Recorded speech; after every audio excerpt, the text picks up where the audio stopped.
Number 5. The Book of the Sacred Magic of Abramelin the Mage. The Book of Abramelin, or more formally, the Book of the Sacred Magic of Abramelin the Mage, is an old Jewish magic text that is thought to date back at some point in the 14th or 15th century. Now, it wasn't the initial publication of this book that gave it its notoriety. Instead, it was when it was 19th and 20th century magicians who were in the Hermetic Order of the Golden Dawn, which is a British secret society dedicated to the practice, research, and upholding of old occult magic ways. But hush hush, you didn't hear that from me. One of the founders of the Golden Dawn, S.L.M. Mathers, created the first ever English translation of the book in the 1890s, drawing from a previously established 17th century French translation. Now, Mathers' translation quickly became the definite magic text of the 19th century, eventually helping inspire Aleister Crowley to inspire his system of magic, the legendary occultist and fixture of one of the best Ozzy Osbourne songs ever. That solo still goes, man.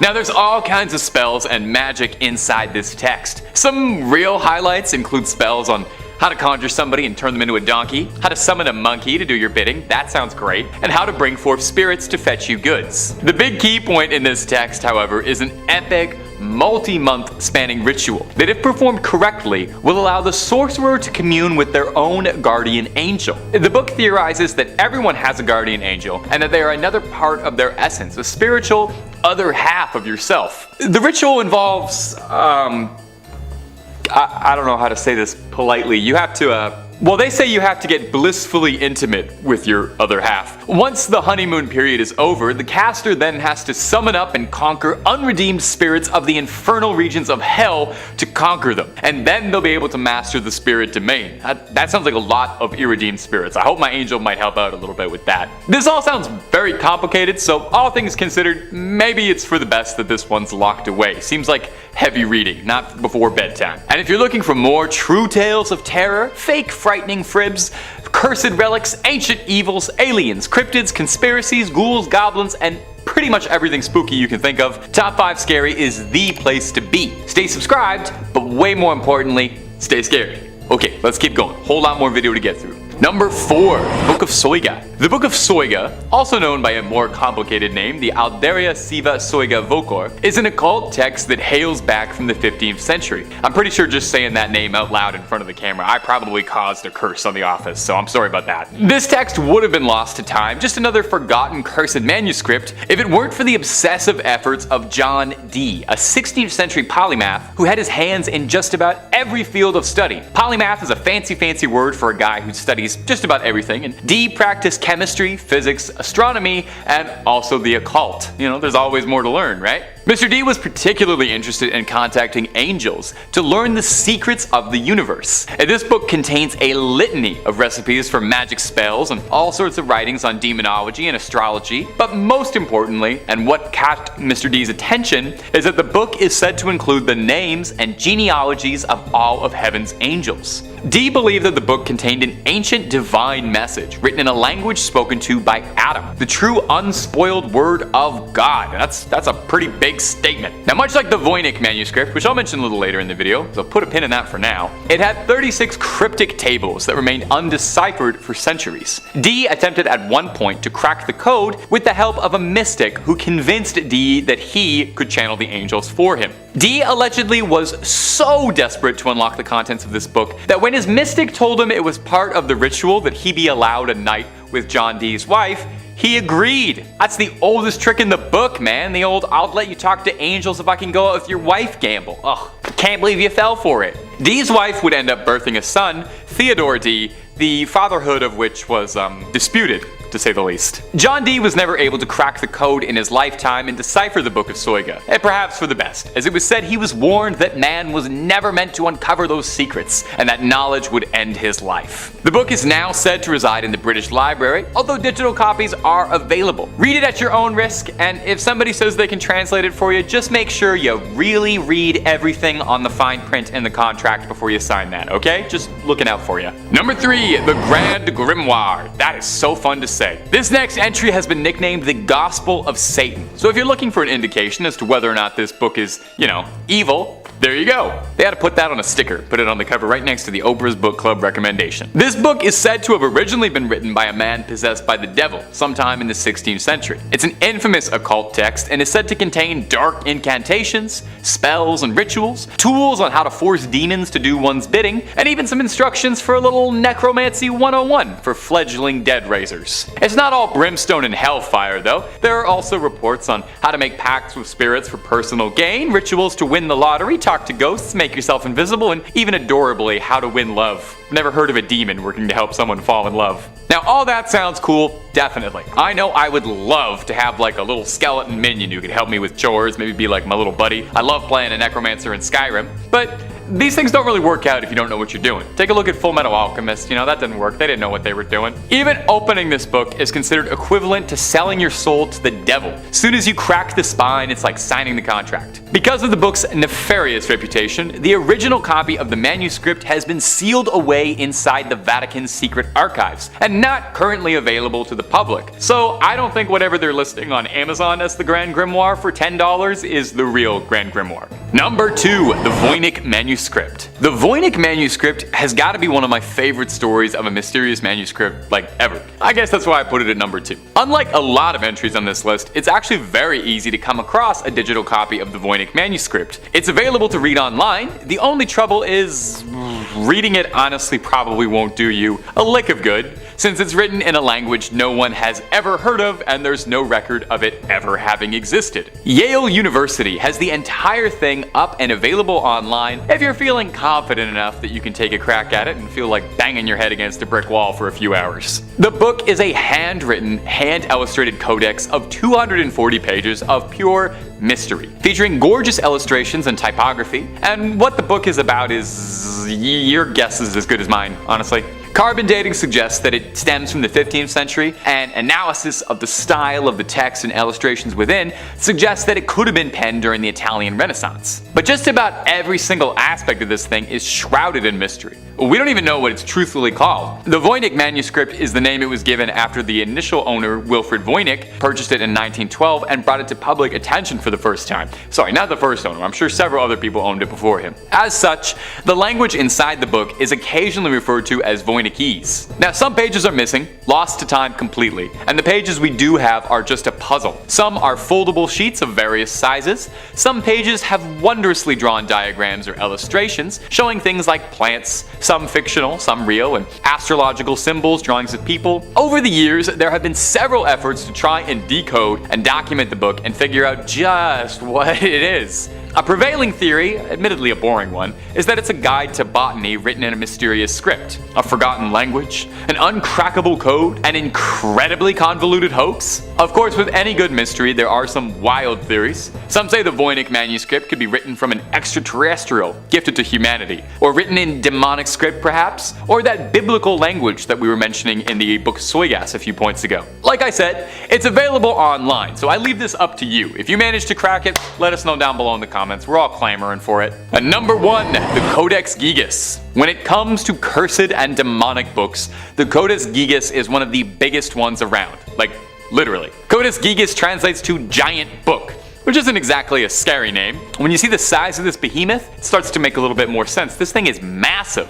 2 feet long. Now, giant, oversized, illuminated manuscripts were pretty common around the area the book was penned, but this one stood out for its immense size and the dark rumors surrounding the supposedly cursed text. Don't even try reading this thing, just lifting it'll give you a hernia. That's the curse. It's occasionally been dubbed Satan's Bible due to the legend surrounding its origin. It's a good story, so get cozy. Supposedly, the legend goes that a monk by the name of Herman the Recluse, which is also what they used to call me, was condemned to death for heresy and was to be walled up alive and starved. In a desperate plea to save himself, Herman tried to convince the prior and the abbot as a whole that if he could pen a manuscript to honor God's glory, and that it would contain all of human knowledge and all of human history in one book, and if he could pen it in one night, he would be let free. The abbot agreed, thinking this was, of course, impossible. Herman wrote until midnight, wearing his fingertips down, and in a moment of desperation, made a prayer to Lucifer and asked for his eternal soul in exchange for the book's completion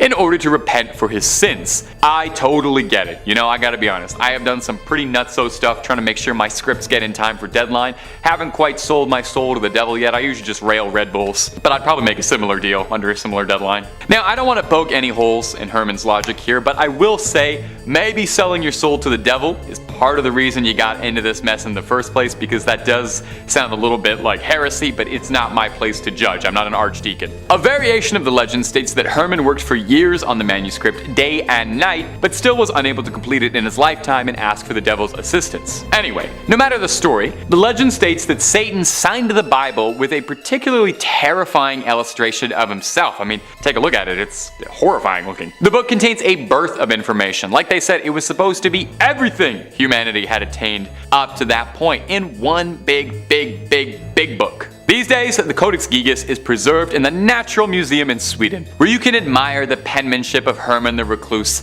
and his ghost author Satan. Number 5. Annabelle. Well, it just would not be the Warrens without Annabelle. She's easily the most famous thing in their collection, and let's be real, probably one of the most famous dolls on the planet. You know, Barbie, Annabelle. Do you ever wonder if they ever thank her for all the good publicity she's given them? By now, I'm sure if you're watching this video, you know the story of Annabelle, the haunted doll that they kept captive, but I'll run it by you again in case you don't. It was given to a nursing student as a gift from her mother, and within days, things started getting scary. Notes would appear around the house scrawled in red liquid that read out terrifying messages like, "Help me." Allegedly lunged at the girl's boyfriend one night, and well, after a doll comes alive and lunges at you, you call some help, and then Ed and Lorraine were called in to exorcise the demon inside Annabelle. In the end, they keep her locked up very tight, surrounded by rosaries and holy water to ensure the demon inside can't harm anyone anymore, and they keep her locked up except when they wheel her out for publicity events and take her to conventions. While Annabelle has enjoyed quite the career as a movie star, the real Annabelle is locked away to keep the evil dormant. In this footage,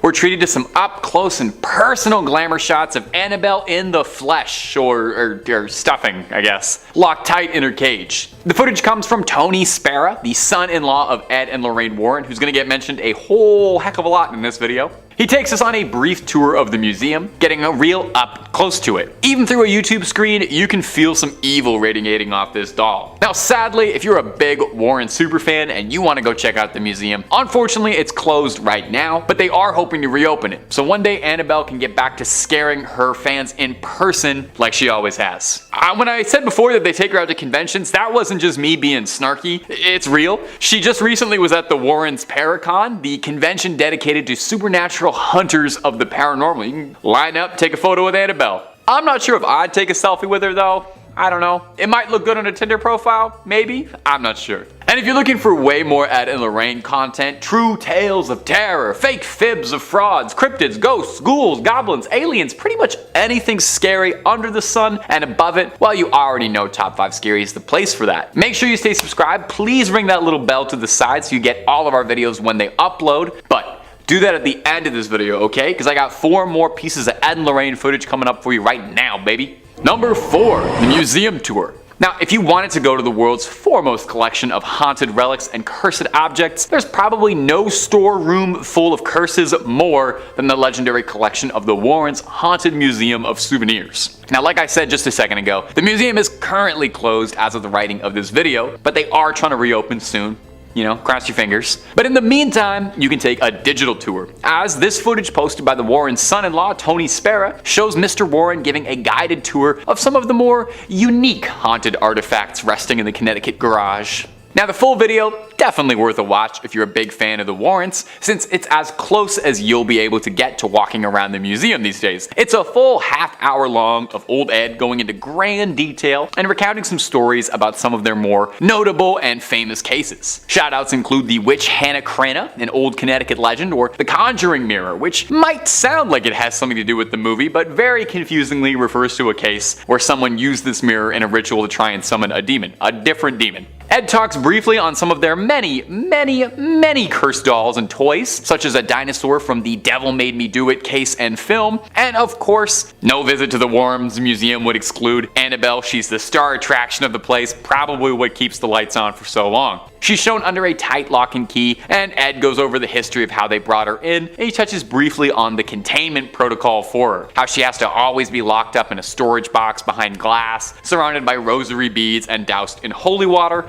in an effort to keep the vile spirits tucked away. A small question: if a spirit is so powerful and malevolent that it's got this unspeakable ancient evil that attacks humans, wouldn't it be stronger than a pane of glass? Wouldn't it be stronger than a thin little thing of glass? I guess it's a doll, but I didn't think the solution to ultimate evil was to just put like a fence around it. That's what you do when like a dog is getting into stuff that you don't want them to get into. You just fence them out a bit in the backyard. Dogs, haunted dolls. Okay.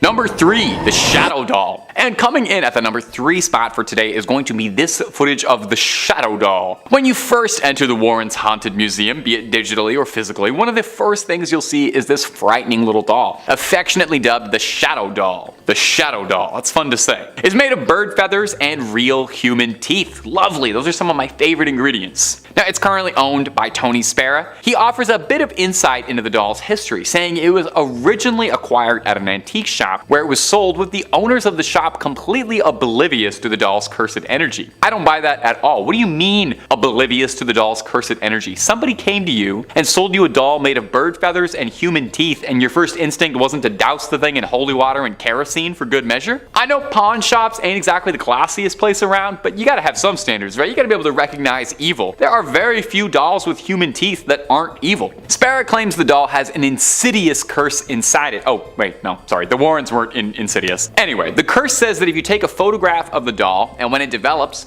you write a curse that you'd like to inflict and then send it to your victim. The person who then opens the envelope and sees the photo of the doll will invite the curse into your home. The doll is also capable of some dream magic like Freddy Krueger, and can even stop your heart while you're asleep if Mr. Warren is to be believed. And I know what you might be thinking. Did you just curse all of us by showing us this footage and pictures of the doll?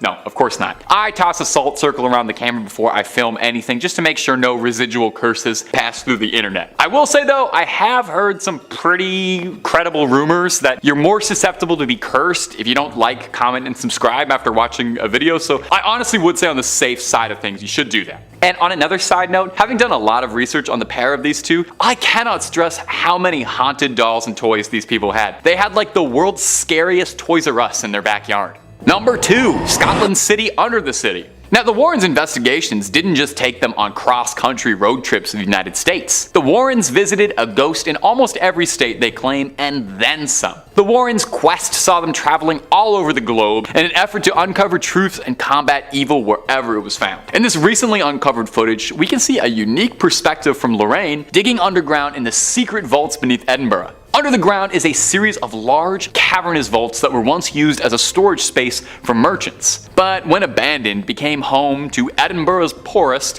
who began to make it their dwellings. Probably a real nice space, you know, no daylight, musty air, thriving rodent population, but you know what? For the right price, I would probably go for it. It's probably better than most apartments in Toronto. Because of this, the vaults were the perfect place to conduct a little nefarious business that aren't quite fit to discuss on YouTube, but naughty stuff, just know that. It's believed that 2 of Edinburgh's most prolific criminals hid bodies here before taking them to medical schools to sell off. Having known this, with this context, it's absolutely no surprise that people believe the vaults to be haunted, and claim that they feel watched or touched when walking through them. So, if there's something weird going on, the Warrens follow. This one's actually pretty cool footage, I gotta admit. It's first person, making you feel like you're exploring the subterranean depths with her. She's being guided by an old Scotsman who seems to know the tunnels pretty well, and I gotta say, if I ever take a tour of an underground vault, this is exactly who I would like to be taking me, an old Scottish man. That's the most appropriate and trustworthy way to go ghost hunting. Now, they didn't find anything on this particular investigation, but while in there, Lorraine does claim that she can feel something communicating with her.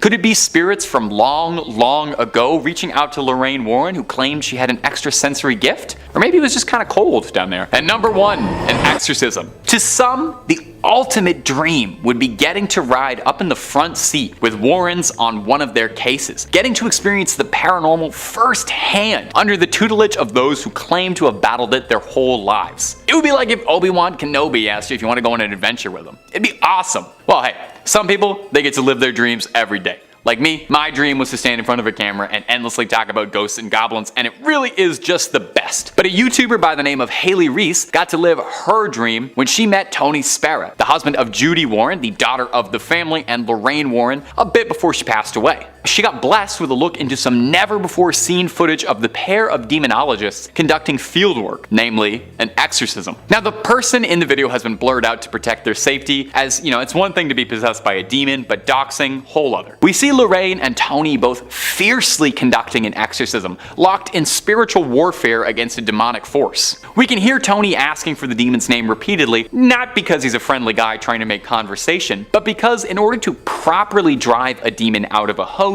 you need to know its name. The name said, Beelzebub. Now, there is a little bit of a discrepancy whether or not Beelzebub and the devil are considered different entities, really depending on what book and depending on who you ask. Sometimes they are, sometimes they aren't. Either way, it's very bad news to have inside of you. Worst part is apparently that wasn't even the only demon inside there. It was like a clown car of demons inside one guy. Not enough room.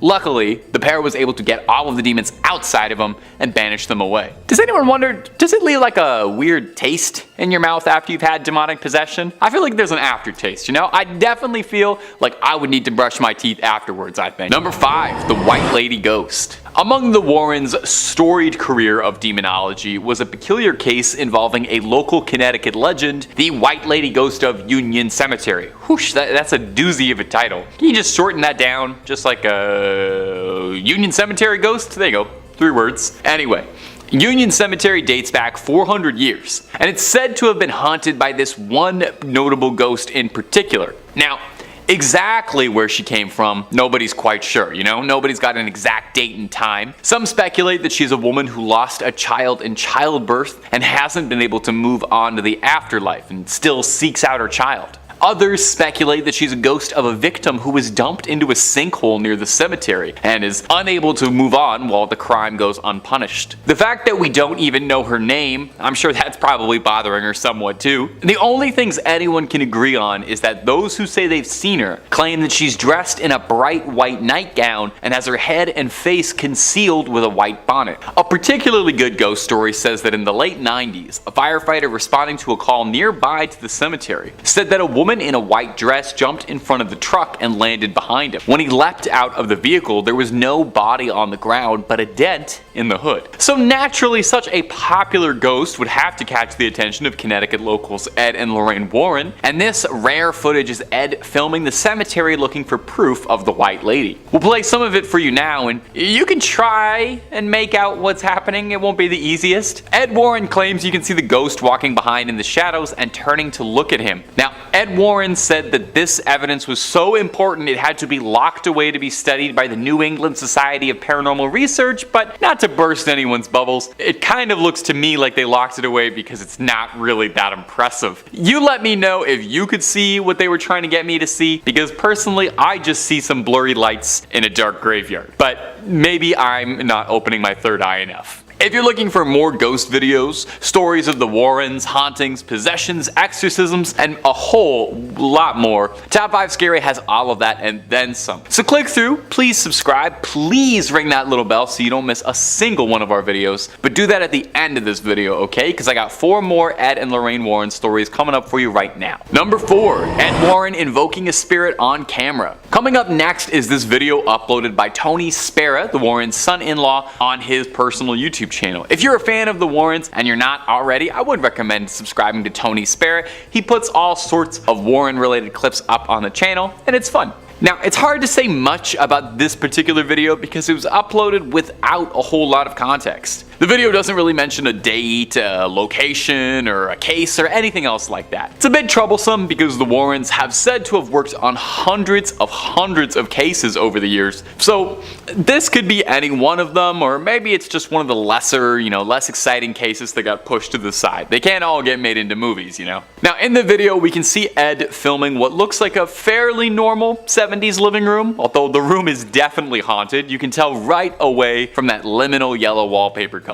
You can hear Ed Warren yelling out the name of Jesus Christ in an attempt to provoke the spirit into appearing. It's said that during an exorcism, to get a spirit or a demon or a ghost to reveal itself, you need to invoke the name of Jesus Christ, put a little fear of God into him. After about a minute of some serious invoking, it seems like Ed is finally getting through to the spirit, because we see the table and chairs slide across the ground as if they're being pushed backwards by some incredible invisible force. Now, we don't really see anything more exciting or spiritual than the chairs and tables getting pushed, but that's pretty exciting nonetheless. There's not a ton of footage from the Warrens while they were, working the field, so it's pretty exciting to see whenever we get opportunities like this though. Of course, I do hear you saying this could just be faked. So is this the footage of a ghost caught on camera, or is this nothing more than a faked video to drum up some attention back in the day, like an original CGI hoax video on TikTok? Number 3, driveway alien. Ed and Lorraine Warren got involved in all sorts of things. It's said that they've tussled with vampires, with werewolves. Now, we don't have it on 100% authority that they ever encountered aliens, but they definitely could have. They researched everything. So let's take a look at this weird video of what looks to be a visitor from another world touching down on the driveway. You wouldn't expect aliens to make first contact in Colorado, but hey, here we are. In this video, we can see a really scrawny little creature walking up and down Vivian Gomez's driveway. The creature had people talking because, well, take a look at it. Just what is it? It almost looks like it's got giant ears flopping around when it moves, and I'm not gonna lie to you, it reminds me a lot of Dobby from Harry Potter, so maybe he just got a sock and he's just celebrating his happiness and he's excited to be free. The woman whose driveway caught the security footage, one Vivian Gomez, had this to offer when she posted it on Facebook. So I woke up on Sunday morning and saw this on my camera, and I'm trying to figure out what the heck. First, I saw the shadow walking from my front door, then I saw this thing. Has anyone else seen this on their cameras? The other 2 cameras didn't pick it up for some reason. Sadly, her security camera only films for about 10 seconds or so this is the only footage that she was able to capture of this mysterious driveway creature. Gomez clarified for everyone that whatever it was wasn't her son. Okay, we weren't thinking that, but now we're definitely not thinking that, because she doesn't let him out by himself that late, although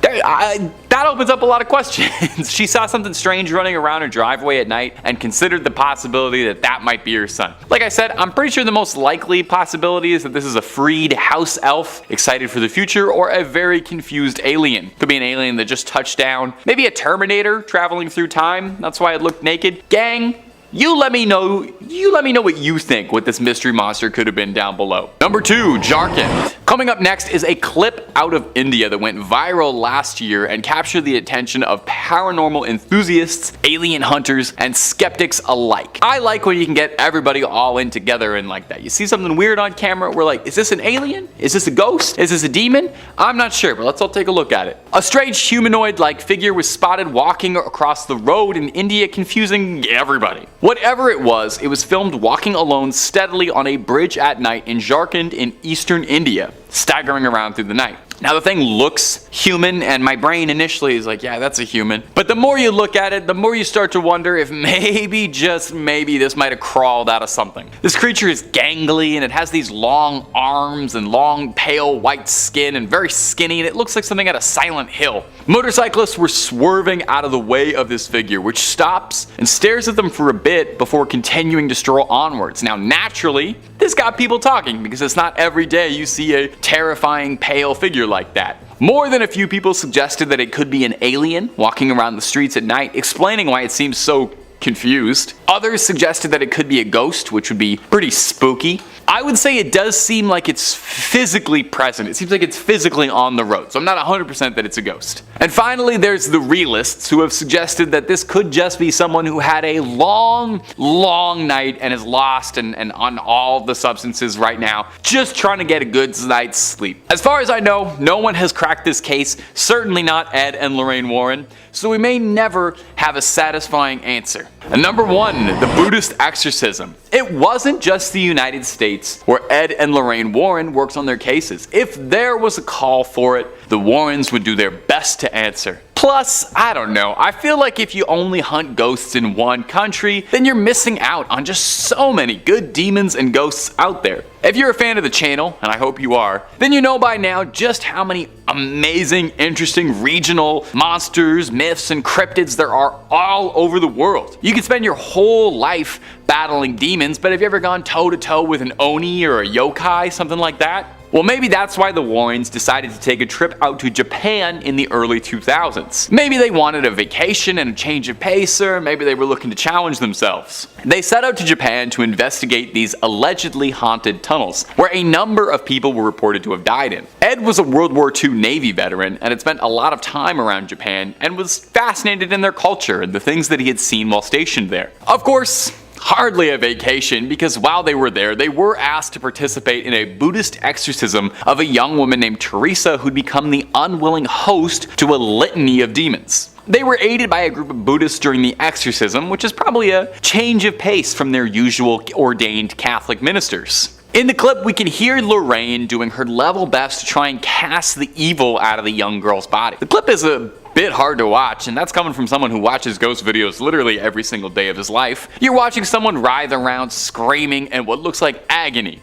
But hey, luckily they were being tended to by the experts. Ed and Lorraine Warren spoke very highly of the Buddhist monks helping them as well, saying they were cut from a different cloth. I'm not sure if that's a pun or not. I feel too, if they ever start running out of ideas for the Conjuring movies, they should definitely start sending the Warrens international. Conjuring in Japan, I already feel like that's a good premise for a movie. Or maybe, and bear with me here, the Conjuring movies should get way more wild. We already know they're only based on true stories, they're not real stories, so just have them fighting Godzilla or whatever. I would love to see Ed and Lorraine Warren try and exorcise Godzilla. You let me know who you'd love to see Ed and Lorraine go toe-to-toe against. I'd want to see what they could do with Freddy Krueger too, personally. In 5th place, their origins in the profession. Honestly, before today, I never really dug too much into the personal lives of Ed and Lorraine Warren, preferring to focus my interest on their professional work, and only really knowing about their daughter Judy from the rare time they mentioned her in one of their books, and her husband because of all the rare footage he's publicized since Ed and Lorraine's death. Outside of the Hollywood romanticizing, which I promise I'll touch on eventually, how did Ed and Lorraine actually fall into this line of work? So Lorraine was 9 when she first saw auras. She thought everyone saw them, but found out quickly otherwise when she brought it up at her Catholic school, when she compared the lights surrounding the Mother Superior and Sister Joseph, and was told immediately to never talk of what she saw ever again, learning to, hide her gifts or joke it off. Ed, on the other hand, grew up in a haunted house. He'd look into closets and see faces, one specifically of an old lady. The temperature in his room would drop and he would hear footsteps and heavy breathing. When he brought it up to his father, he was told that, there's a logical explanation for everything, and just leave it at that. So they both did their very best to try and ignore their gifts, wanting to live normal lives, but the universe threw them together and had different plans. Ed had a near-death experience while serving in the Navy during World War II, when the ship he was on collided with an oil tanker in the North Atlantic. A fire erupted and all of the men on the ship had to jump overboard. As Ed was in the icy water, he prayed for help and was soon rescued, believing it to be from cosmic interference. So after that experience, he returned home and asked Lorraine to marry him, and they got married almost immediately. After the war, Ed took up a profession as a fine arts painter, with the duo traveling from fair to fair to sell their wares, and eventually this became helpful during the beginnings of their work. They would research houses they believed to be haunted, and then, go to that house. After Ed would paint the domicile, he would hand the painting to Lorraine, who would knock on the door and offer the homeowners the painting as, their ticket into the house. Once she struck up a conversation with the homeowner, they would learn more about the property and hauntings, if there were hauntings, that is. At one house, which already had, some local notoriety as a supernatural hotspot, Lorraine went into spontaneous trance and claimed that this is where she learned not to fear death. I thought there was more to that. In 4th place, we have the White Lady hoax. Just so we all have the same context going into this, the White Lady is the name of the ghost that haunts the Union Cemetery in Easton, Connecticut. So most locals believe her to be the ghost of Harriet Seeley, whose young son passed shortly after being born, with Harriet herself passing soon after. Legend believes she may have died in hopes of finding her son, and still wanders their final resting place searching him out. Other folks believe the White Lady is the ghost of a woman from the 1940s who killed her husband and later herself and is, doomed to wander the graveyard. Her physical description is the one thing that remains consistent. She is a young woman wearing a white dress with dark hair. So me if I was wearing white, which will never happen here. I promise you that. It seems as if she enjoys scaring the daylights out of the living, which, once again, my kind of gal. Many who have witnessed her believe that they have almost hit her with their vehicle, only to find no trace of her once they pull over. Others claim they have often seen her hovering slightly above the ground around the cemetery, going back and forth amongst different gravestones. Now, Ed Warren was obsessed with her and has gone on record as being, determined to capture footage of her on film. Once he was able to do so, he kept the tape for himself. Yeah, he hoarded that tape like it held the secrets to the universe, or like he was the US government with all the proof they have of alien life. He allowed a select few people to view it while, it was being held in his personal archives, and none were ever allowed to further analyze it on their own time. I'm raising an eyebrow right now in suspicion. And once again, if I had a red flag, I'd be waving it right here. So, since the passing of both Ed and Lorraine, their son-in-law, Tony Spera, has released the footage in its entirety to YouTube. The tape shows an apparent white human figure moving behind some tombstones. Similar to videos of UFOs, Bigfoot and the Loch Ness Monster, the figure is at that perfect distance and resolution so a shape can be seen, but we don't have any details that could lead to a definitive identification. A woman named Judith Penny, who I will discuss in more detail later, has said she helped Ed maintain his reputation as a ghost hunter. So what does that mean? So when he claimed to have captured the white lady on tape in the summer of 1990, after camping out in the graveyard for a week, allegedly, Judith was the mystical being spotted on tape, masking herself with a white sheet. In third place, we have Catholicism as an undercurrent. This is probably the only thing that has always bugged me, and while it might be less of like a secret in the gotcha sense, allow me to explain. Hauntings Ed and Lorraine spoke about were caused by people who refused to conform to traditional family values. Only people who submitted to the patriarchy and the church could be safe in their eyes. Their 1980 book, The Demonologist, kind of explains it all. That Ouija boards would get you haunted, but so would reading books about witchcraft, owning an image of a non-Christian deity, or attending conscious-raising groups. The horror in Amityville was supposedly aggravated when the unlucky homeowners engaged in the unholy pagan practice of, meditation. Addiction, depression, and disobedient children were all satanic. Hate, rage, despair, misery, drunkenness, and a sense of worthlessness will attract the demonic in a snap, according to Ed. One story in The Demonologist centers on a young woman who succumbed to evil after being fornicated with against her will. I do own this book, and I remember that not sitting super well with me. It was essential not just to stick with the status quo, but to be satisfied, with Ed going on record as saying, that a happy home is one's best defense, and even the most powerful exorcism will be effective only if you keep up an emotional atmosphere that does not attract such entities. And while I do believe this to an extent, not so far as Ed does. That atmosphere would involve going to church, by the way, saying that once a week was a good start. Yeah, I don't go to church. When you really think about it, the Warrens' entire basis of work kind of relied on victim blaming, evil that could, only happen to people who were already evil themselves. So personally, I don't agree with this whatsoever. Bad things do happen to good people, and not just because they don't follow Catholicism doesn't make someone evil. If you don't see what I'm seeing, allow another quote from Ed to help clarify things. People who do negative or patently unnatural things are essentially doing the devil's work for him, and actually attract negative spirits to their side. Ed Warren was the homophobic brand of Catholic. Yes, I'm fully aware that not all Catholics observe this, and while most do not, Ed fell under that specific strain that sadly does. As a queer gal who didn't fully learn this until today, it kind of broke my heart that people who were so open to helping others and the unknown could be so close-minded. In second place, we have fraudulent items in the museum. So Ed and Lorraine were investigating numerous cases from the 1950s until they passed, right? And they founded like a whole society devoted to the research and investigation of the paranormal in 1952. Not to forget their entire museum attached to their home dedicated to objects from their cases. So, explain to me how their website only has 10 public case files, and why so much from the museum looks like leftovers from a spirit Halloween. Doesn't anyone else find it pretty suspicious that we only get details from the really big news cases, while artifacts from other lesser cases are barely a footnote and have no story or witnesses attached? So in one corner of the Warrens Occult Museum is the skin of a tiger that is said to have killed 33 people in India while possessed by a demonic spirit. But yet, when I try to research this were-tiger, I find no account of any reportings in history about such a case, outside of, their quotes, or any offers from Ed and Lorraine to go into detail about any events leading to how it came into their possession. Seriously, take a look at some of this stuff. Given what I know about modern day Satanism, that idol looks like a papier-mâché alien mock-up. Well, most folks who practice Satanism don't actually pray to any sort of idol, or to the devil himself. But sure, for a moment I'll pretend like that's real, and move on to the, black magic skull, which just looks like a cheap haunted house prop for a glow-in-the-dark room. Ditto for the, chilling masks. You know what, actually that's a lie. I've seen cosplayers make better masks. I'm not going to even try to rationalize the skull with horns or the recreation of the Witch of Monroe. Y'all don't need to see me fuming right now. In first place, their personal life. So if you watch the film franchise, you'd think Ed and Lorraine had a pretty ideal, wholesome, perfect Americana family style life. But the reality isn't so shiny or pure, despite what, they preach all the time. In the early 1960s, Ed Warren initiated a relationship with an underage woman with Lorraine's knowledge. Ed was in his mid-30s when he met Judith, who was exactly half his age. Yucky. Having not yet gained enough fame as a self-trained demonologist to pay the bills, Ed was working as a city bus driver in Monroe, Connecticut, while Judith was a student at Central High School in the nearby town of Bridgeport, who,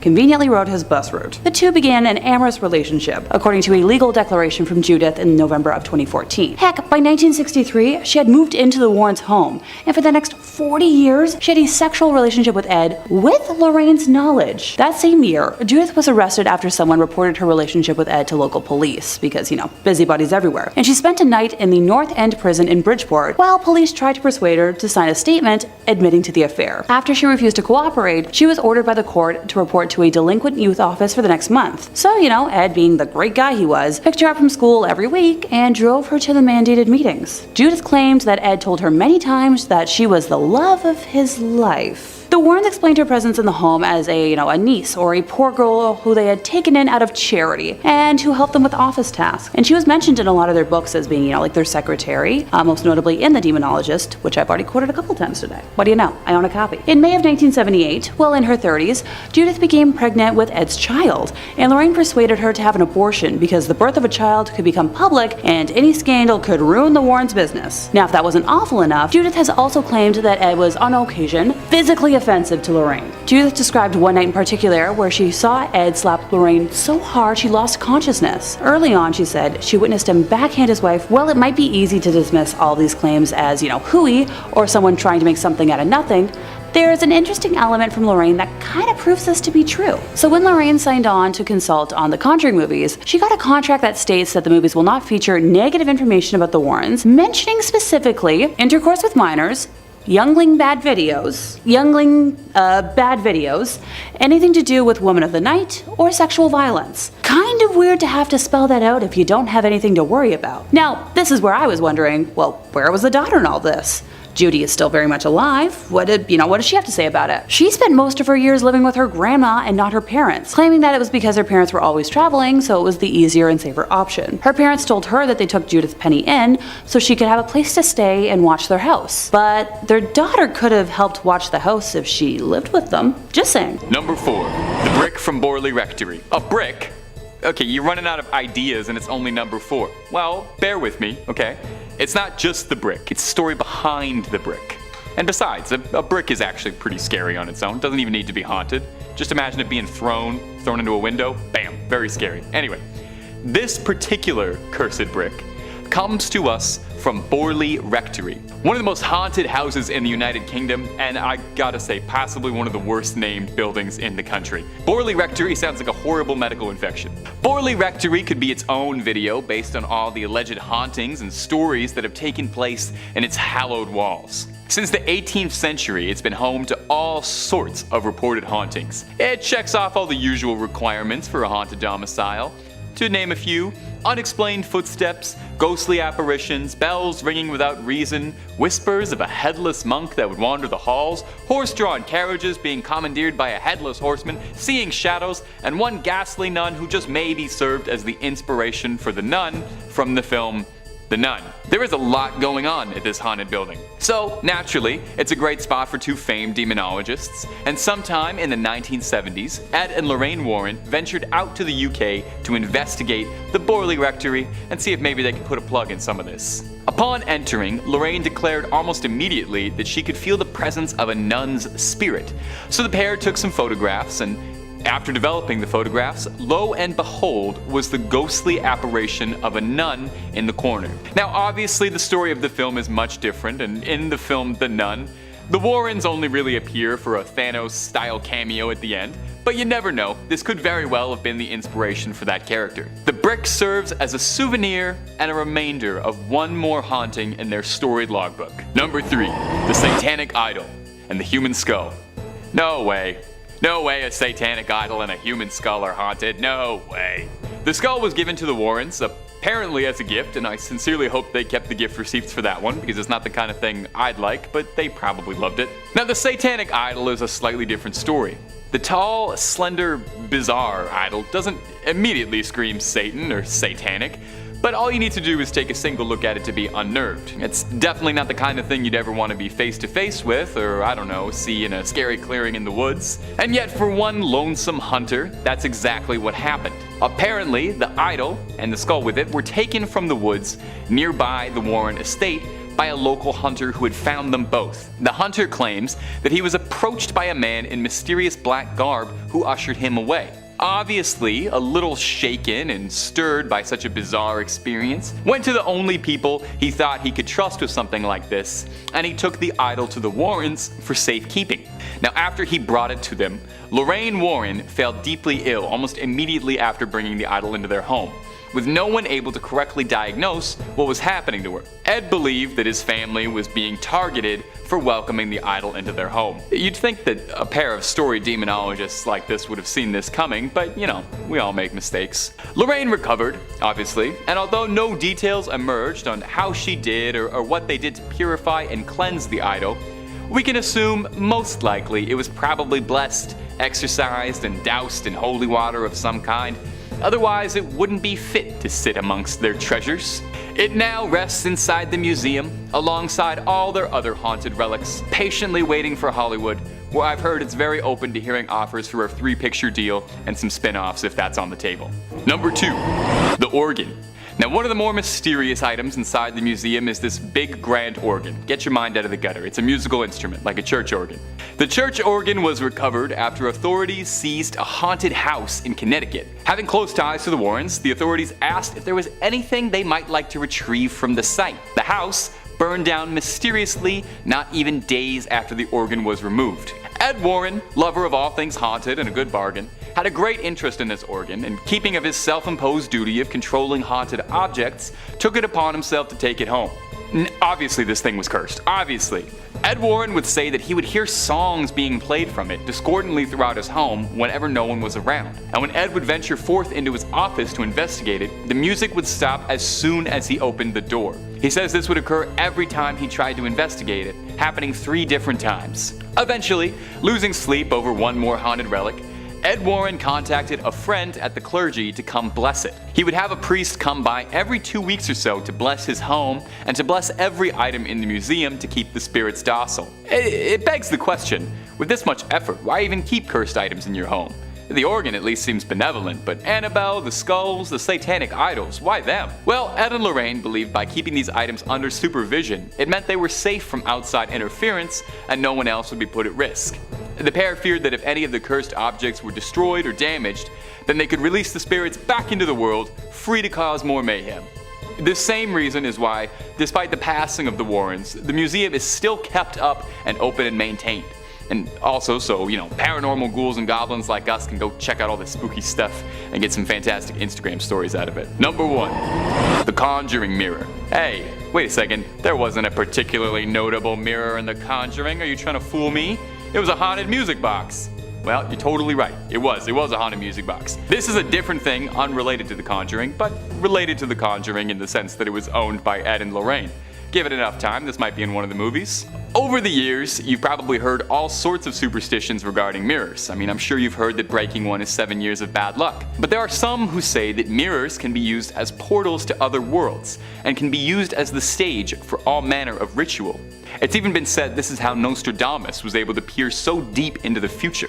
This desire caught the attention of one Stephen Zellner, a Connecticut native who wanted to try a little soothsaying of his own. He acquired the mirror and performed a ritual on the art of kleptomancy, dangling the mirror from a thread into a pool of water, where supposedly, if performed correctly, you'll be able to see visions in the reflections below. Well, as the story goes, for Zellner, it worked, and he saw brief glimpses of his future, but didn't see the spirits that had been kept inside the mirror which he invited into his home, wreaking all manner of havoc on him. Doors would slam shut, drawers would fly open, objects would be hurled across the room, the poltergeist classics. Knowing that he'd invited something dark that he couldn't handle into his home, He reached out to the church for an exorcism and was referred to Ed and Lorraine. The pair exorcised the spirits back into the mirror, sealing them back. Knowing that it wasn't safe to leave the mirror in the hands of Zellner, the two offered to take it off of his hands, protecting and controlling the evil inside, and adding it to their collection of delightful cursed relics where it now resides. In fifth place, we have a cursed wallet. So this tale begins in October of 1972 when an officer at the United States Military Academy contacted the Warrens a day before they were scheduled to present a lecture to the cadets there, informing them that a curious security problem had arisen and, could they possibly help? Now obviously they said yes, or else we wouldn't be talking right now. So the next day at a little past 4 in the afternoon, they entered the gates of the academy and were escorted to the office of Major Donald Wilson. So the Major went on to explain how an unaccountable breach of security was occurring in the home of West Point's commanding general. Ed asked the Major if he knew the nature of the problem, to which the man replied that there was a ghost in the general's quarters. So the Warrens were soon escorted to meet the general and his wife, where they were directed into a sitting room, where the general explained that, while nothing macabre had happened, a number of curious incidents had occurred without any kind of explanation. So, some background: in the basement of that building there is a private study that at the time was kept locked and secure, but no matter how many times the bunk in there was made up, it was always found ripped apart later. Upstairs, ghosts had been seen flitting about the house. Oh, and personal belongings and other important articles were regularly found missing. The man emphasized not stolen, but just missing temporarily. Later, all these stolen items would be found upstairs, neatly laid out on the dresser in the general's bedroom. So he asked Ed if this could be, caused by a ghost, and Ed confirmed that it was indeed a possibility, and probably like a human ghosty and not a demonic spirit. Lorraine offered to walk throughout the home to try and, establish where the spirit might be present, while Ed and Major Wilson headed for the basement with the key to the downstairs study. As usual, the bunk was torn apart as though someone had been sleeping in it, while nothing else was disturbed. So while Lorraine did her walk through the house, she picked up impressions of the powerful individuals who had spent time in the home in many, many years over the years, but hardly any sense of a mischievous spirit. She offered to enter a trance state later that evening, after the presentation, to attempt to contact the spirit, and the group, was like, alright, you do you, let's try this. So much later that night, after the events of the day, the group made its way upstairs to the MacArthur bedroom. All lights were turned off but one, and Lorraine closed her eyes. She described seeing a black man wearing a dark uniform with no markings, who was overtaken with a sense of fear, guilt, and lack of acceptance. He told her that he'd been accused of killing, and his cell was in the basement, but the army had exonerated him of that crime. He was very sorry, and could not hold his sorrow any longer. He told her that his name was Greer, and spelled it out clearly for Lorraine, and she was able to convince him to pass over into the light. So after she exited her trance, Lorraine gave a complete description of the man and said at the end that he had simply vanished, and mentioned that he had left his wallet in that downstairs bunker. So the general is adamant that based on the uniform Lorraine had described, no black men had served at West Point during that time. But, he mentioned he would look into it and thank the Warrens for their time. Goodbye, alright, sure. A few weeks later though, Ed and Lorraine received a phone call from the general. It was discovered that a black man, a porter by the name of, Greer, had served there. So he had been assigned to the Thayer mansion in the early 19th century, and he'd been accused of committing death, but the army did exonerate him of it. His records had been out of order, and he would now be officially filed as deceased. Also, the walls in the bunker had been renovated, and the wallet was finally found. What do you know? The army offered to mail it to the Warrens just to be safe, and it has stayed in their museum ever since. In fourth place, we have the Snedeker family rosary beads. And as you might expect, this true story begins in the witching hour, in the wee small hours of the morning. Because if rosary beads aren't scary enough. One night, very late at night, Ed and Lorraine were contacted by this family who had just moved into a house on Meriden Avenue in Southington. Specifically, the mother of the family unit and a niece who came to stay with the family were on the phone. And, so originally what they found and bought was a big and seemingly welcoming home. But what they didn't know when they bought it was that it was a former funeral home. Oh, and fun fact, the morticians at the funeral home were allegedly involved in necrophilia, or performing sex acts with corpses. And what used to be the showroom for the coffins was now where the younglings were. And just down the hall from that was the place where the bodies were prepared for viewing. Yeah, not grim at all.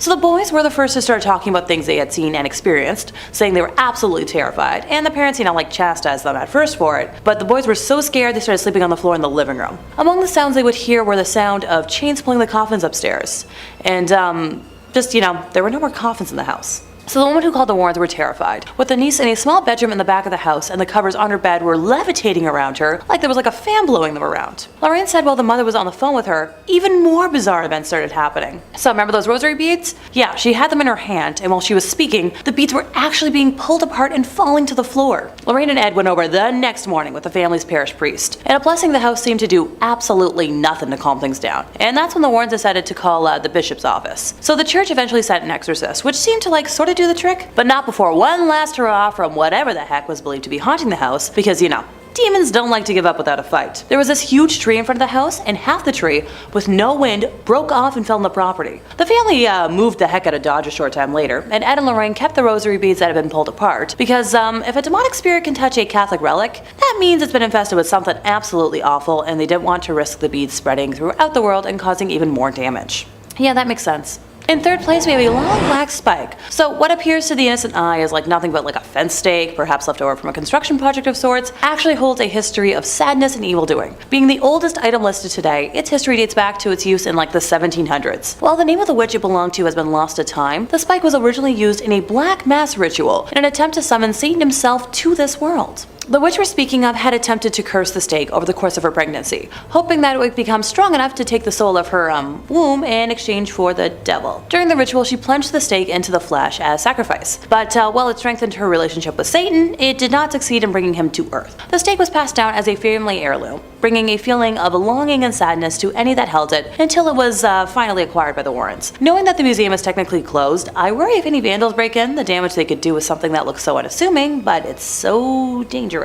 In second place, we have the Carlson's knickknacks. So, this happily married couple in their 30s bought this old inn in New England. No big. So, Nathan Carlson traveled a lot during the week, but his wife, Alexandra, was home all the time to take care of their 2 daughters. Not long after moving in, Mrs. Carlson and her daughter began hearing footsteps on the second floor where, you know, in the past, lodgers used to stay. During the afternoon and late into the night, they'd hear dragging, heavy-booted footsteps move across the floor above them. Mrs. Carlson's older sister, who lived nearby, occasionally stayed overnight in the house and also heard these footsteps. The Carlsons had rooms set aside elsewhere in the house for, you know, like live-in farm help, and these men would hear the footsteps walking in circles around their bed. Sometimes, while Mrs. Carlson would be asleep at night, she'd be awakened by the spirits in the home, which would actually yank the covers off the bed while she was, you know, in it. She later found out that very same thing happened to the farm help, which explained why the men tended to, you know, quit so soon after they were hired. Eventually, the infestation phenomena upgraded into whisperings that could be heard behind closed doors. However, when Mrs. Carlson or her older sister checked the room where the whisperings were coming from, there was never anyone present. Although these spirits projected words that were often audible enough to be heard, the woman could never quite identify the language that was being used. And as time went on, the harassment continued. After the missus would straighten up the house, knickknacks and other little items would never be quite where she left them. Outside the house at night, lights would be seen in the attic, although there was no electricity up there. While painting a room one day, the heat was suddenly drawn away, and Mrs. Carlson felt a hand touch her shoulder. She said she became so angry that she threw the paintbrush in the direction where she believed the entity to be, and told it out loud, "I don't know who you are or what you want, but you're not gonna get me." Oh yeah, real smart. So this phenomenon went on almost daily, since this infestation had occurred in the house a long time ago. Exact date unknown. Both the kitchen and the bathroom water faucets would suddenly turn themselves on, full force at the same time. And on occasion, Mrs. Carlson would hear 3 knocks at the front door, which, that's a sign of an inhuman presence. But whenever she'd go to the door, there would be nobody there. On the second floor, a visitor reported seeing a snake on the window ledge after hearing 3 taps on the window, yet there was no nearby tree the reptile could have climbed. Ew, snakes, nope. Oh, it gets worse. While living in the house, the Carlsons had another spawn. And one night, while the missus was watching television in the living room, she suddenly heard a tremendous, powerful explosion. When she jumped up to check, thinking, you know, the furnace had kaboomed, she found the door to the infant's room violently torn open. Objects were still swinging and vibrating, and the temperature in the nursery was equal to a meat locker. Although the spirits in the home had evidently tried to kill the youngling, the little one managed to live through the experience. Thank goodness. However, when the spawn reached 3 years of age, Mrs. Carlson was walking past him as he played with some knickknacks from the living room, when he suddenly let go with a loud shriek saying, "You stepped on Beatrice!" So Mrs. Carlson put down the laundry she'd been carrying and asked, "Who?" To which he responded that Beatrice was his friend who told him what to do. Mrs. Carlson then told her son to ask Beatrice who she was, and after a pause he replied that Beatrice had told him to tell her that she's a witch. So the mom took away the items the boy was playing with and almost sent him into hysterics in the process. She tossed him into a basket in her bedroom closet, somewhere the boy was forbidden to go without her permission, and didn't really think about it until later that night when she was in bed by herself and saw a large black form in the room with her. She described the entity as being, blacker than the blackest night, moving slowly around the room, freezing her with fright. I swear I'm not a poet. Before the black mask went away, it transmuted into a globe of synthetic light about the size of a basketball, while producing a deafening roar, which she compared to a blasted furnace. This went on for many nights until the Warrens were called in, and like many other times I've mentioned today, took a tour of the home, blessed it, and realized the knickknacks were directly tied to the entity. Now, they've never described them in detail, so I don't have any clear photos to discuss today, but I'm assuming they're around the size of action figures if a 3-year-old was able to play with them. In first place, we have Bathsheba's jewelry box. So this is probably the most famous case on today's list. In January of 1971, the Perron family moved into a 14-room farmhouse in Harrisville, Rhode Island, where Carolyn, Roger, and their 5 daughters began to notice strange occurrences almost immediately. So this started with events that most of us probably wouldn't even register. Carolyn would notice that the broom went missing or seemed to move from place to place on its own, and the young girls of the home began to notice spirits around the house. Carolyn then brought it upon herself to research the history of the home and discovered that it had been in the same family for 8 generations, and that many of them had passed under mysterious or horrible circumstances. The most haunting spirit of the home is that of witch Bathsheba Sherman. Being fairly well off, Bathsheba and her husband Judson had a son, Herbert, born when Bathsheba was about 37 years old, and while the couple gave birth to 3 others, they were unable to survive past the age of 7. One of the passings of a neighbor's ward in her care drew public attention during a post-mortem examination, when it was determined that the fatal wound was caused by a large sewing needle that had been impaled at the base of the skull. It's believed Bathsheba took offense to Carolyn moving into what she considered her home and wanted to take back that control. So the most notable incident overall was one afternoon when Carolyn said that she had been lying on the sofa and out of nowhere felt a piercing type of pain in her calf, and then the muscle began to spasm. And upon examination, she noticed a puddle of redness at the point of impact. She checked for bees or anything else that could have caused the puncture in her leg, but found nothing. In her daughter's book, Andrea Perron describes the wound as perfectly circular, as if a large sewing needle had impaled her skin. Now, if I were to summarize the entire hell the Perron family endured for the decade they lived in what they referred to as the Old Arnold Estate, we'd be here for an hour. But during one of the last instances, the Warrens were called in to help the ailing family, and they removed a box from the home after thoroughly blessing it, believing that it was acting as a conduit for Bathsheba's demonic energy to affect the home, this being the jewelry box. In 4th place, we have a Conjuring book. So one night, after returning home from a night out with Ed, Lorraine was reviewing the calls left on the answering machine when she found one from a distraught woman who introduced herself as a Mrs. Sandy Foster, who nervously described a very distressing situation and begged the Warrens to return her call. So even though it was 12:40 in the morning, Lorraine immediately tried to call her back, and while the phone rang continuously, the connection was broken.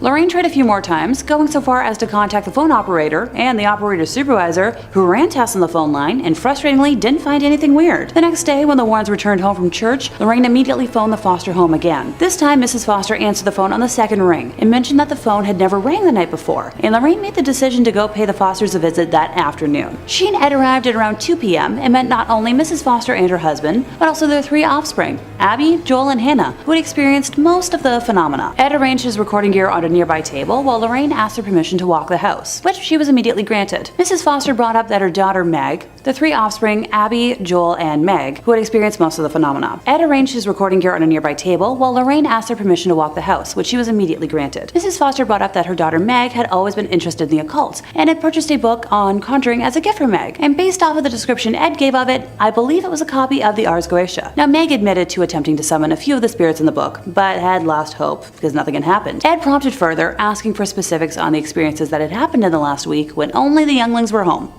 So, let's set the scene. The boys were already in bed, and Meg had just taken a shower. After going downstairs to make sure the doors were locked and, the lights were off, Meg returned upstairs to the sounds of running water, and the faucets had turned back on without any human's touch. Now downstairs, the lights and the radio had turned back on as well. Meg went downstairs and watched the radio dial moving on its own. After turning it off again, she got halfway up the stairs when she felt an icy cold hand touch her on the shoulder, just for a second in the dark. Now Meg bolted up the rest of the stairs, into her room, shut the door, turned off the lights, and hid under her covers. Outside the door, sounds of heavy footsteps caused her to suddenly shake under her covers. And then, more noises joined in with the mysterious steps. A door downstairs slammed shut, accompanied by furniture being pushed around and crashing, almost as if an angry person had broken into remodel. When Meg was able to open her eyes again, she saw a silver light come out of the woods and glide into her room. The next thing she knew, some hand, yanked her hair 3 times. Each time it pulled harder. until the third time it made her eyes water. Now, she ran into her brother's room for safety, and he confirmed that he was also terrified by hearing the assorted unknown noises, accompanied by loud whispering he could not make out. The duo eventually gathered enough courage to call their parents at the home they were at, but by the time the adults returned, all of the paranormal action had paused, and they were convinced the offspring were making it up. On the second occasion, everything that happened was almost the same as the first, but this time they involved the family dog, who was snarling at something that no one could see. Now, Joel remembered it as strange because the dog was deaf and could barely hear noise. So when the Wards were hiding in a bedroom on this occasion, instead of a silver figure, they saw a dark purplish cloud that they were unable to look at directly. So Lorraine at this point had returned and reported that she had experienced an inhuman presence throughout the home and asked Meg if she possessed, black conjuring candles in her room. And when she responded yes, Ed told the family that he and Lorraine can handle everything, but they should maybe head out for a drive while it was happening, for safety. Ed and Lorraine got to work the moment the Fosters left, determined to discover the true nature of the spirit's presence in order to dispel it. For provocation purposes, Ed used a crucifix and holy water, scattering the water at all 4 points of the cellar floor, and saying aloud, "In the name of Jesus Christ, I command all spirits, whether human or diabolical, to leave this dwelling and never return." On the first floor, Ed repeated the same procedure in each of the rooms. This process, known to any exorcist as binding, requires the infesting spirit to either show itself or move on. Having bound the cellar and all downstairs room without incident, the Warrens were ready to approach the second floor, where they knew difficulty was lurking. But as they prepared to act, a telepathically projected feeling of dread came over them, which is a distinct indication of an inhuman demonic presence. They pressed on and began climbing the staircase to the second floor. But as hard as they tried, neither Ed nor Lorraine could get any more than halfway up. Pushing against them was some impenetrable, unyielding force. So slowly, the Warrens backed down the stairs so as not to be knocked over backwards. And at the bottom of the stairs, for a brief second,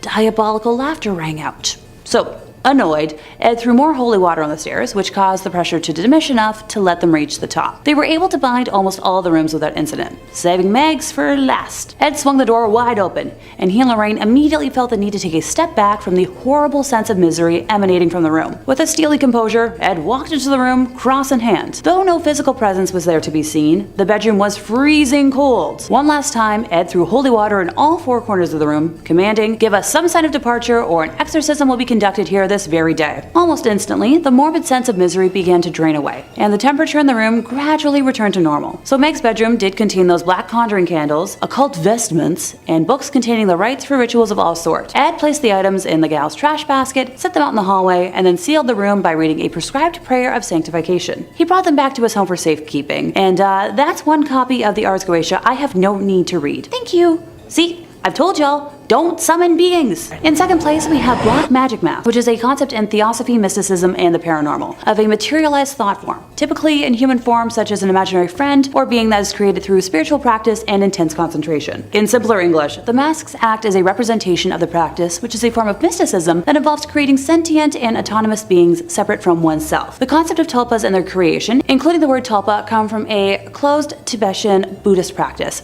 with tulpa being a Tibetan word for a creature of the mind. Tulpas did not become part of Western paranormal lore until around the 1970s, and those who practice have been cited as wearing masks similar to Halloween ones in order to take on the appearance of whatever the mask looks like. If anyone is curious about modern practices and appropriations of tulpamancers, the interweb origins can be traced back to 4chan message boards in 2009, and I'm not going to elaborate on just how awful that sentence was to utter. Oh, it gets worse. The communities gained popularity when adult fans of My Little Pony started discussing tulpas of characters from the Friendship is Magic television series. The fans attempted to use meditation and lucid dreaming techniques to create imaginary friends. Well, I think that about sums that up, don't you? In first place, we have the Black Lace Veil. So after one of their many public lectures, Ed was conversing with a couple that had been in the audience, where the boy introduced himself as Alan and explained that he'd brought his girlfriend Lonnie to the lecture because he suspected that she'd been overtaken by some occult influence. He explained that when his girlfriend became angry, her features would change into something resembling a wolf, and then the voice of a different person would speak from inside her. When Lorraine walked over to join the group, Lonnie experienced an episode of instantaneous possession and lurched out in an attempt to attack Lorraine. This incident terrified everyone in the vicinity, with the Warrens ending the audience chat session immediately, before Ed escorted the couple to an offstage room while Lorraine stayed outside. In the backstage room, the girl was fully under possession, breathing heavily, and her facial features had transformed into the wolf-like appearance the boy had talked about. After about 10 minutes, the possession passed, and Lonnie was lucid enough to explain, dealing with memory loss, along with losing hours and days of her life over the last 3 months, which is a symptom common in possession. She went on to share that originally her now boyfriend, Alan, had refused all of her advances and bribery attempts at becoming hers, and she had resorted to visiting a store prominent in selling tools to help with witchcraft, purchasing there a book on the black arts, and later that night performing a ritual for acquiring lovers. This ritual involved, you guessed it, the black lace veil, on top of which she placed a crown of goat horns before renouncing God in her baptism, along with swearing allegiance to Satan, finishing the ritual by washing down the vow with a cup of animal scarlet elixir. About a month after Lonnie performed the ritual, Alan began paying her the attention she craved, making her entitled world perfect. What she hadn't counted on, however, was that she was now in debt to the demonic, having given them permission to enter her life. Ed knew immediately that Lonnie would have to undergo an exorcism as soon as possible, and made contact with a priest the next morning, who was able to come assist with the procedure. Upon arrival, the priest insisted on testing the spirit, so he instructed Lonnie to close her eyes and slowly count to 20, while his assistant stood behind her and placed a cross around 6 inches behind her head. The entity possessing the girl suddenly went wild, screaming, "Take it away! It burns! Take it away!" During the exorcism, it kept screaming, "She's mine! She's mine! Her soul is mine!" in reference to Lonnie. It was eventually separated from Lonnie, but just before it departed, the thing vowed it would return to another. The Warrens brought the black lace veil, goat horns, cup, and the Conjuring book home with them so she would be safe from repossession, but the tale of the veil doesn't end here. Months later, when Ed was in a meeting with a lady who was manifesting different personalities, some male, some female, and some that couldn't even be called human, but all making extremely threatening statements, her eyes began to wander, and when they landed on the black veil, she jumped up, grabbed the veil, and clutched it to her chest. Her features immediately began to transform into those of a wild, sneering creature, distinct from the otherwise attractive girl. Ed drew 2 vials of water to himself, one unblessed, the other blessed by an exorcist, and moved away from what was no longer this woman, but an inhuman spirit, a lesser devil of hell. Horrid moaning and various animal sounds came from the girl as Ed blessed her, banishing the demon away for now a second and final time. And that brings us to the end of our list, and I'm glad all of those items are still kicking around the Warren Museum for safety and not out in the open. In 5th place, we have Ed's paintings. So long before they were famed ghost hunters investigating, the Amityville Horror, and featured in films such as The Conjuring, Ed and Lorraine had a much different hobby. Painting. Actually, it was how the duo made a living. Ed Warren was a trained fine arts painter. The duo traveled all over the country to sell their paintings, and they also taught art classes. The couple used Ed's paintings as a way to gain entry into houses they wanted to investigate. They would research houses they believed to be haunted, and then drive to the house. After Ed painted the house in question, he would then hand the painting to Lorraine, who would go up, knock on the door, and offer the homeowners the painting, which would usually turn into a conversation about the property and the hauntings. This process was how their investigative career began. Ed became known for his barn door art, painting tranquil winter scenes on stained pine, which was all the rage for adorning the wood grain halls of any home in the late 60s, and apparently these paintings are now quite rare. Many of his paintings that have been photographed feature different haunted houses, and examples of his art and calligraphy style are displayed throughout the museum. In our first place, we have a copy of Crying Boy. So when Bob Smith was a young child in the 70s, he became fascinated by a painting in his grandmother's house. The painting was a cheap print of a well-known piece and was hung on the living room wall. The photo depicted a boy who was a similar age to Bob, and for some reason looked sad and downcast, with tears brimming from his troubled eyes. A few years after the painting went up on the wall, there was a devastating kitchen fire in the house. While the kitchen was destroyed, the rest of the house was undamaged. The painting was eventually sold in a garage sale to Ed Warren himself. For years it puzzled Bob why his grandmother got rid of the painting, until he read a series of articles about a cursed painting. Yep, that painting was The Crying Boy. That's the title of the painting. The Crying Boy was one in a series of paintings by artist Giovanni Bregolin that was completed in the 1950s. The series depicted young, teary-eyed younglings. While it may seem strange to want an image of a weeping child on your wall, the pictures proved popular all over the world. For example, in the UK alone, over 50,000 copies were sold. The children represented were often poor and very beautiful. In total, Giovanni painted over 60 paintings, and up until the early 80s, prints and reprints of his images continued to be mass-produced. In 1985, the most popular tabloid newspaper in the United Kingdom printed a story that caused panic and ended the popularity of his work. The Sun published an article entitled Blazing Curse of the Crying Boy, describing the terrible experience of May and Ron Hall after their home was destroyed by fire. The cause of the fire, much like Bob's grandmother's, was a greasy pan that overheated and burst into flames. The fire spread rapidly and destroyed everything on the ground floor of the home. Only one item remained intact: print of the Crying Boy on their living room wall. Distraught at their loss, the devastated couple made the bizarre claim that the painting was cursed, and it, not the pan, was the cause of the fire. Now, this tale probably would have disappeared into the archives of strange and mysterious stories, except for one, tiny thing. A firefighter claimed that he had attended at least 15 house fires where everything was destroyed except for prints of the crying boy, which will remain completely intact. So before long, this gathered momentum, and a rash of fires all over the world were blamed on the cursed child, not to be confused with the play that's currently running of the same name. In subsequent articles, the Sun went on to claim that a woman had lost her house to a fire 6 months after buying the painting. 2 sisters had fires in their homes after buying a copy of the painting, when one sister even claimed to have seen her painting sway backwards and forwards on the wall while it was happening. A concerned woman on the Isle of Wight attempted to burn her painting without success, and then went on to suffer a run of very bad luck. A gentleman in Nottingham who possessed a print of the painting lost his home, and his family was injured. A pizza parlor got destroyed, including every painting on their walls, except for the crying boy. When the Sun reported that even rational firefighters refused to have a copy of this painting in their homes, the reputation of the crying boy was damned forever. In all these cases, and many more that were reported, paintings of the crying boy went unharmed. Eventually, there was an image of a crying child by any artist in a house that went on fire. Now, some folks claimed that they experienced bad luck if they attempted to destroy or even get rid of the paintings, while others were convinced that it was only a matter of time before disaster struck them. The Sun eventually offered the frightened public a solution. On Halloween night of 1985, hundreds of the paintings were collected together by the newspaper and burnt under the supervision of the fire brigade. So, why would this seemingly innocent series of paintings be cursed? Theories ranged from the little boy being from a Romani family who placed a curse on the artist, to others claiming that the subject of the painting had died in a fire and his spirit was trapped in the art. The most enduring story claimed that the boy accidentally set fire to the studio of Giovanni Bragolin. Simply put, wherever the little orphan went, fires mysteriously followed, earning him the name Diablo or Devil.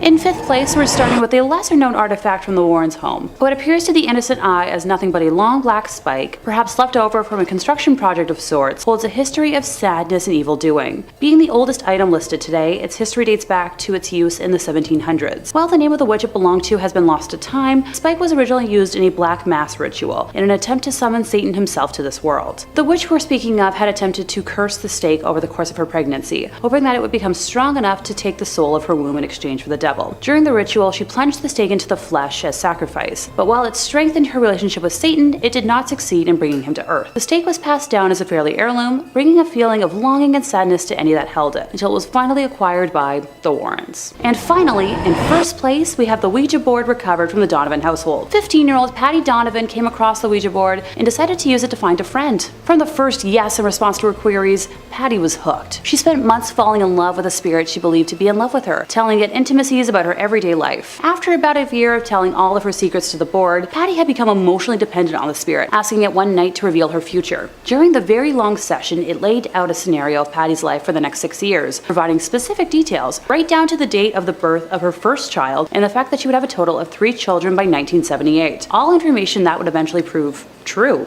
Being as dependent as she was, on the evening of March 2nd, Patty now pleaded for the spirit to manifest. The next morning, Theodore Donovan found the spark plug wires pulled out of his car, the rubber hoses unfastened, and the fan belt cut out when he was attempting to start his vehicle. Not much later, Patty attempted to start her car. It was discovered later that the internal engine had been completely disassembled. That week, other incidents of apparent vandalism occurred around the Donovan house. Foundation shrubs were yanked out of the ground, roots and all. On the roof, a 6-foot cast iron pipe, which held electrical wires, was found bent at a 90-degree angle. On Friday, March 8th, Ted marked one flat on the kitchen calendar. No sooner did Patty get her car back from the shop than one of her other tires lost air. The next day, Saturday, her father made the same entry on the calendar, although this time it seems the tire had been cut with a knife. In the meantime, Patty could no longer raise her invisible boyfriend on the Ouija board. Night after night, she tried to communicate, but the planchette would simply slide over to goodbye. She had no idea that her ethereal beau had actually manifested in the form of a supernatural vandal. By the 2nd week of March, material damage to the house and cars had become so troublesome that Ted had complained to the police. When they arrived, he pointed out the destruction done to the garden plants and shrubs, the exterior of the house, and the apparent intrusion into a locked garage to puncture the tires and tear engines apart. Before leaving, the policemen assured Ted that they'd keep an eye on the property during night patrols. Later that 2nd week, after work, Ted and his wife Ellen were sitting in the kitchen with their son Brian when all 3 heard something smash against a wall somewhere inside the house. Cautiously moving to investigate, they found a gaping 18-inch hole in the plasterboard wall in Brian's room.